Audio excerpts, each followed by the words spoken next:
ആശാനക്ഷരം ഒന്ന് പിഴച്ചാൽ 51 പിഴക്കും ശിഷ്യന് എന്ന കുഞ്ഞൻ നമ്പ്യാരുടെ വാക്കുകൾ അക്ഷരം പ്രതി അർത്ഥമുള്ളതാവുകയാണ് പാലക്കാട് നഗരസഭാ കൗൺസിലറും രാഹുൽ മാങ്കൂട്ടം മുൻ MLA പ്രിയപ്പെട്ട ശിഷ്യനുമായ പ്രശോഭ് വത്സന് ഹൈക്കോടതി ബലാത്സംഗ കേസിൽ ജാമ്യം നിഷേധിച്ചിരിക്കുന്നു. കോൺഗ്രസുകാർ ഇങ്ങനെയുള്ള കേസുകളിൽ പെടുന്നുണ്ടോ എന്ന് മൂക്കത്ത് കൈവെക്കുന്നവരോട് പറയാനൊന്നേയുള്ളൂ.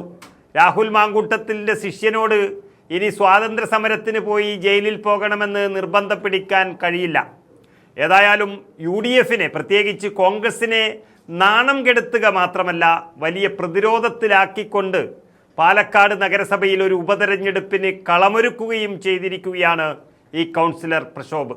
പറഞ്ഞു വരുന്നത്, പീഡനക്കേസിൽ പാലക്കാട് നഗരസഭയിലെ കോൺഗ്രസ് കൗൺസിലർ പ്രശോഭ് വത്സന്റെ ജാമ്യ ഹർജി കോടതി തള്ളിയതുമായി ബന്ധപ്പെട്ടുള്ള കഥകളാണ്.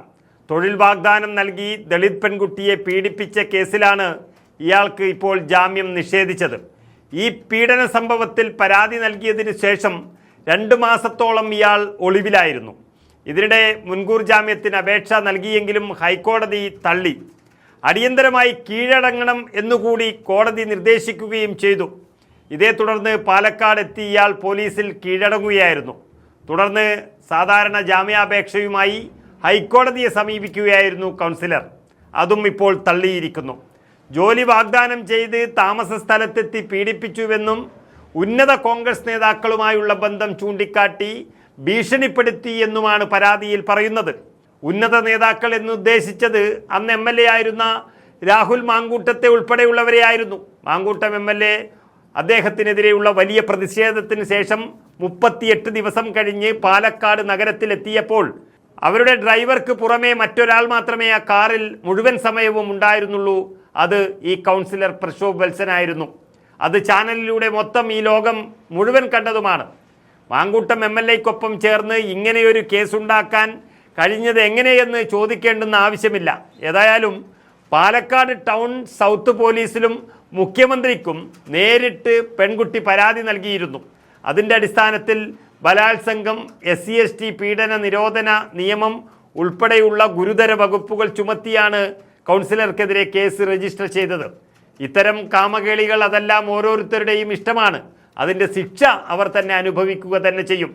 പക്ഷേ ഇവിടെ ഇതിൽ ഏറ്റവും പ്രധാനപ്പെട്ടത് ഒരു MLA പെട്ടതുപോലെയല്ല. കൗൺസിലർ കുറച്ചു കാലം, ഏകദേശം 3 മാസത്തോളം യോഗത്തിനെത്തിയില്ലെങ്കിൽ അയോഗ്യനാകുകയും ഒപ്പം തന്നെ അവിടെ ഉപതെരഞ്ഞെടുപ്പ് വേണ്ടിവരും ചെയ്യും എന്നുള്ളതാണ് ചട്ടം.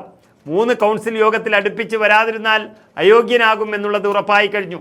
അങ്ങനെയൊക്കെ ഒരു സാഹചര്യം സൃഷ്ടിച്ച് ഈ പാർട്ടിയെ പ്രതിരോധത്തിലാക്കാൻ ഇവർക്കൊക്കെ കഴിയുന്നല്ലോ എന്ന് ഓർക്കുമ്പോഴാണ് അത്ഭുതം തോന്നുന്നത്. പാർട്ടി നൽകുന്ന സ്ഥാനങ്ങളും അതിൻ്റെ ആനുകൂല്യങ്ങളും എല്ലാം ഈ ബലാത്സംഗത്തിന് വേണ്ടിയൊക്കെ ഉപയോഗിക്കുന്ന നേതാക്കളായിട്ട് ഈ കോൺഗ്രസ് നേതാക്കന്മാർ മാറുന്നത് അപകടം തന്നെയാണ്.